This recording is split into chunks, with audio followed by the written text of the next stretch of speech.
Would you like to know how to always successfully collaborate with other people? Hi, Shannon Waller here, and welcome to the Team Success Podcast. This podcast was actually inspired by an article I read that kind of panned collaboration, and I got really, really irritated. And if you have listened to my podcast, Where Does Your Creativity Come From?, which was number 116, you'll know that it can come from two sources. One is inspiration, the other is frustration. So this is of the latter. But I thought, okay, how can I transform this into something that's positive? You know, I did not like this particular author's take on collaboration. It talked about high performers in certain environments. And I can appreciate that, you know, I'm sure he has a point. However, it was so not related to my experience, and I thought kind of dissuaded people from collaborating that I got really mad. And I don't normally do that. I'm fairly chill on most days, but I was super frustrated. I thought, oh my gosh, that is so not my experience. How dare they threaten, something that I consider really important and really essential to really great teamwork, and especially unique ability teamwork. So I thought, okay, let's get a little bit more rational about this whole conversation.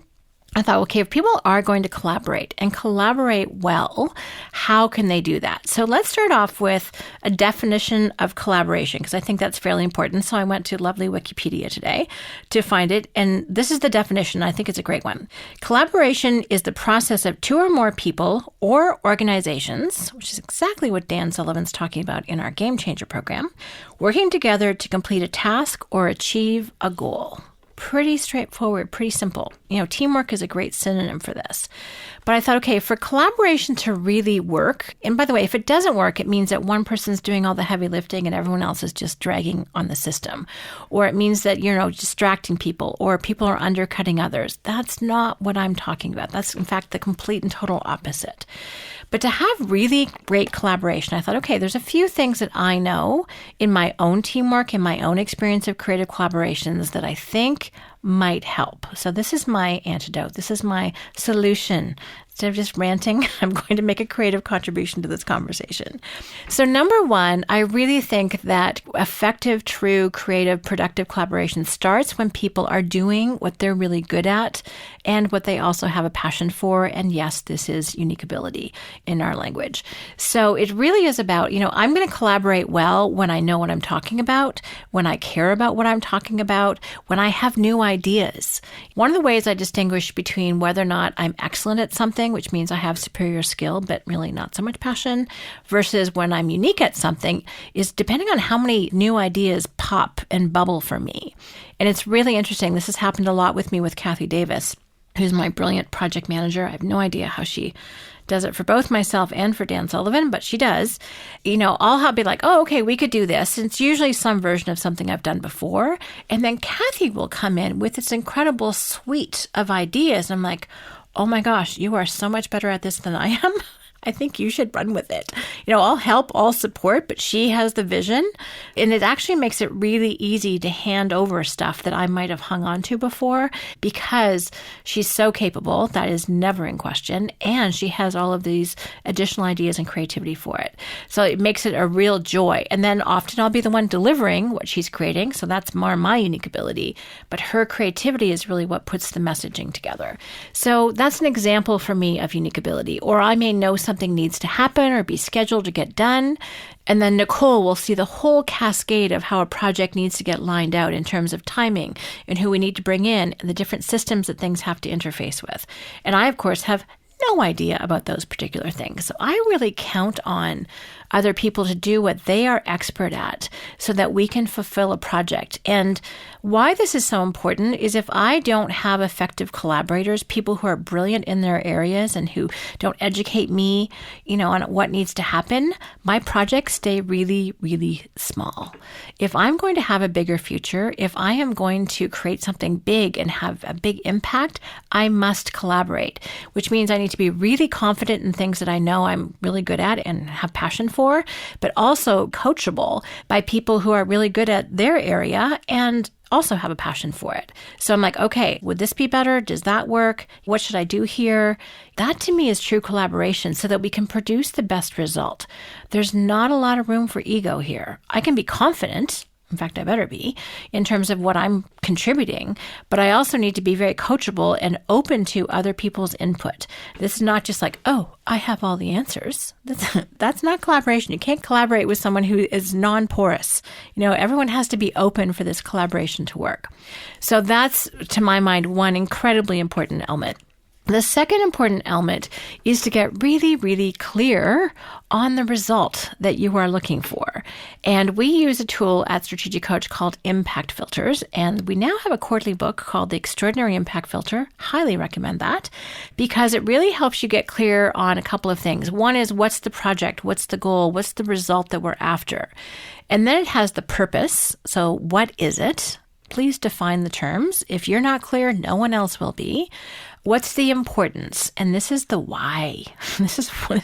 What difference is this going to make is the question for that. Again, one of the biggest dangers for innovators, for leaders, is that as long as we're clear on the why, we just think it's so obvious that everyone else should just get it and do what we say. Well, people are smart and they have their own motivations. And unless we tie in and help them connect with how the why of the project connects to what they're up to in the world, they're not going to commit their talents and energy and creativity in our direction. So I think it's really important to be able to communicate the why. Simon Sinek has awesome conversations about this too, if you need more justification for it. But sharing the why, being clear on it, what difference will it make is critical. And then what's the ideal outcome? What does this look like if it just rocks the world? So that's kind of the emotional sale. You're selling yourself that way. Then we get into, on the impact filter, two emotional sources of fuel in the tank. One of them is fear and one is excitement. And we call this the worst result and the best result. So what is the best result if we accomplish this ideal outcome and we just win and there's, crowds cheering and people throwing money, whatever the best result looks like, we've made a big impact. Again, whatever your fantasy looks like, you have some fun with that. And that should get you really excited. And then if we don't succeed or if we don't do it, so what's the opportunity cost if we don't do it? If we just keep going, is it the status quo? We won't grow. We'll start to shrink because grow or die is kind of the motto I live by. So what's the cost if we don't actually take action or we do it poorly or if it doesn't work? So really important to actually do that. Don't freak yourself out, but it is powerful to kind of go, oh, okay, we need to do this. Intellectually is one thing, but getting your heart engaged or your team's heart engaged is vital. And then the third part are the success criteria. So if this project is going to be successful, how do you ensure the best result, prevent the worst? What are the elements of the ideal outcome that you can lay out? So you go, this has to happen, that has to happen, this has to happen, that has to happen. And then there's a checkbox. It becomes a checklist for people. And they go, oh, now I get it. And they're like, oh, I'm really good at this and this part. And let's get so-and-so involved with this. And then, okay, you need to do that. And all of a sudden, the project is super clear. And I'll often do kind of a basic one or a short version of this, but then I actually love doing impact filters with the team. So we co-create the vision together, and some people contribute more in different parts of it. But by the end, first of all, we have it on paper and on screen, which is really powerful. But then also everyone can use this as the kind of source document. We can always refer back to it. Incredibly useful. I think you'll love it. So the impact filter means that we're all literally on the same page. Again, which is one of the other dangers of collaboration.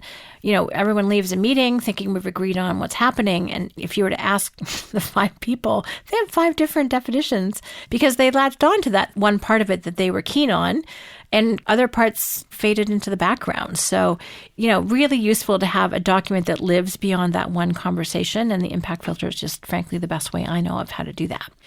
Now, another thing that really speeds up collaboration and actually kind of keeps the door open for collaboration is something we call at Coach the 80% approach. And I love it. We've got lots of communication about this, so I'll do a brief overview of it.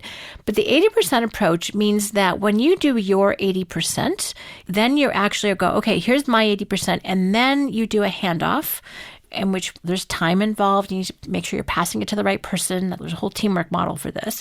But you do the handoffs. Okay, here's my 80%. Now, could you please do your magic? And if you can just imagine for a moment, and by the way, we have an awesome little quarterly book on the 80% approach as well. So if you want to learn more, jump into this one. So I want you to imagine that there's a box. This is actually where Six Sigma comes from, by the way. And you draw kind of a line horizontally from the bottom that represents 80% and draw 80% in the bottom. Okay. Then there's still 20% at the top that needs work. See, if you were to try and do 100% of something yourself, you would probably get stuck. You would get stopped. You would be perfectionistic about it. 100% is perfection. So most of us, we kind of feel like we might try and get close, but we never quite get there, which leads to procrastination because you don't want to hand off something that isn't perfect. And it's quite a perspective shift. It's quite a mindset shift when you go, oh, okay, I'm actually going to do 80% and then I'm going to hand it off to the next person and they're going to do the next 80%, which takes the project actually, so 280% out of 100 is 96%. Oh, we're making some progress here. And there's an important reason why you need to do this. And that is if I were to pass something over to someone, say it's a piece of writing, for example, and I'm like, okay, this is perfect. I have polished it. I've been working on it for months. Say it's an article. I was working on one this morning. Say it's an article. And like, I'm sure I know I need to pass it to you because you're the editor and I'm supposed to and check for typos and all that stuff. But frankly, I know it's perfect.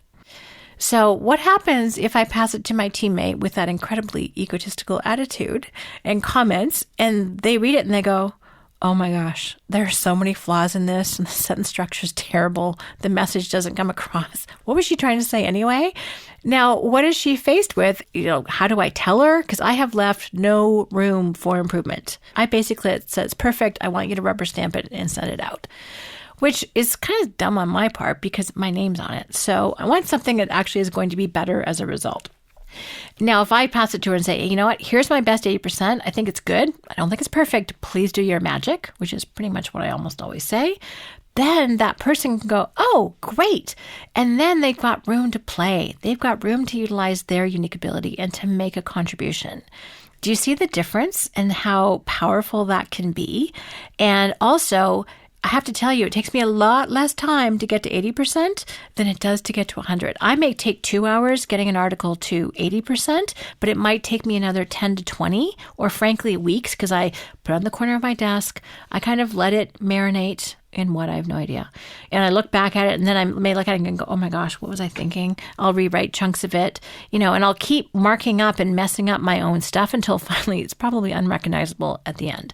Writing does not get better with age. It's not wine or cheese. So we kind of hold on to stuff way, way too long. We second guess ourselves. We quadruple check ourselves. I know because people have told me this.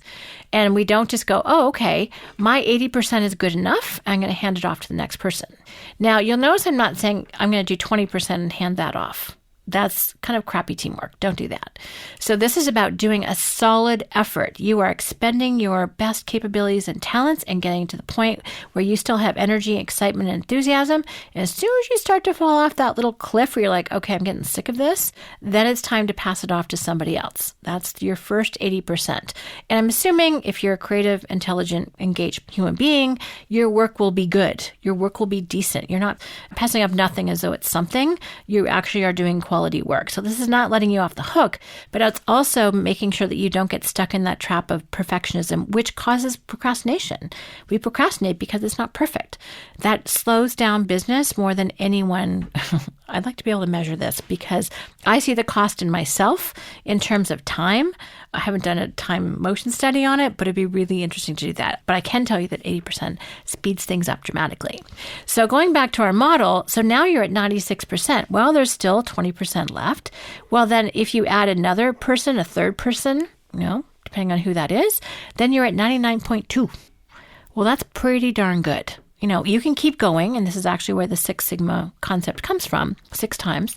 By the way, you can't actually ever get to 100%.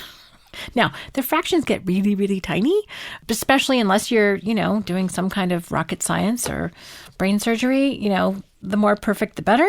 But in most cases for what we do, getting it to market, getting it to your clients, it doesn't have to be 100% perfect. It can be 99.2 and it will be completely fine. If you are working with numbers, especially anyone's finances. Please quadruple check them. But do it with someone who has a ton of mental energy and is really good at that phase of the work. They may not be good at doing the initial crunching, but they're brilliant at making sure that everything tallies and looks perfect so it's understandable to your client. Then that would be a wise thing to do. But again, that's where teamwork comes in. That's where collaboration is. So just to kind of summarize this. So number one, collaboration works with people who are really talented and good at what they do. Collaborating with someone whose skill level or training or engagement level is way less is kind of hard. I will completely say that that's true. I'm not suggesting that it's anything else. But I think amazing collaboration comes from people when they contribute their best talents and we're all aligned on that result, which we've helped figure out with the impact filter. And then we each do our part, especially when our handoffs are good, laying out the order. One of our other tools in Strategic Coach is called Unique Method. Don't have a book on that one yet. But, it's like, what are the 12 steps in the process? What's the timing? Who's the next person? Do I know who to hand it off to? You don't want it sitting on the corner of the desk and trying to hit a deadline. It's like, oh, I didn't know what the deadline was. That's frustrating. So making sure you have a really, really good handoff and say, this is the 80%. That's going to be really, really important. So communication is key. If you're going to have really good collaboration, in my experience, it actually demands a much higher level of communication. You have to understand how someone else receives it. How is it going to stick with them? When's a good time to do that? And to that end, I created an exercise called the Communication Builder, and I actually just did it with one of our brilliant writers at Coach. Her name is Samantha. I thought I'm going to be working closely with Samantha. I love collaborating with her. It's with her that I was working on this article. She did a brilliant job. We kind of go back and forth. It's really fun to have that partnership. We sat down in a meeting a week and a half ago, and we did the communication builder so we could appreciate how each other likes to give and receive information and how we could make sure we take care of each other. One of the things I learned that, in writing is really best for her. So we learned a lot about each other, about when a good time is. For example, we both learned that we're not first thing in the morning people. Both of us get up early, but we're kind of quiet human beings in the morning. We're not really ready to burst out into the scene until later in the day. So any meetings that we have there in the morning are going to be over tea or coffee, and we'll just kind of ease into something. Again, we both get up early, but we're on the more introverted side. May be surprising for you to hear that about me, but it's not surprising if you're to meet Sam. So that's just a really good thing to know about somebody. So that tool is available at yourteamsuccess.com as a download. So please jump in and get that. But it's a great way to make sure that you know how to make that really effective handoff with somebody. So just to quickly wrap up, the 4 ways to make sure that you have really successful collaboration and that you don't get triggered like I did about reading this article that kind of panned it. Here's how to ensure success. That was my goal today. 1, make sure everyone is doing what they're good at and loves to do, their unique ability. Unique Ability 2.0 Discovery is a great book and resource to help you with that. Then please make sure that you use impact filters. It's a great tool to make sure that everyone's on the same page. Again, the book for that is The Extraordinary Impact Filter. Then have the mindset for everybody in terms of their teamwork that it's 80%. It doesn't have to be 100. Don't get stuck in perfectionism and procrastination. 80% approach is the book for that one. And make sure that you know each other's communication styles, and the communication builder available at yourteamsuccess.com is a way to do that too. So I've been very satisfying to transform my frustration into something useful. I hope you find this useful. I'd love to hear any comments or questions or considerations that you have about this, because it turns out I feel fairly strongly about it. I'd love to know if anyone else does too. Please let me know at questions@strategiccoach.com. Thank you so much for listening. I love that we're able to talk this way. And as always, here's to your team success. The Team Success video series is a brand new online learning platform to give your team the tools to thrive in an entrepreneurial business. Whether you have 5 team members or 500, Shannon Waller provides expert strategies for confidence, harmony, and success. You're just one click away at teamsuccessvideoseries.com.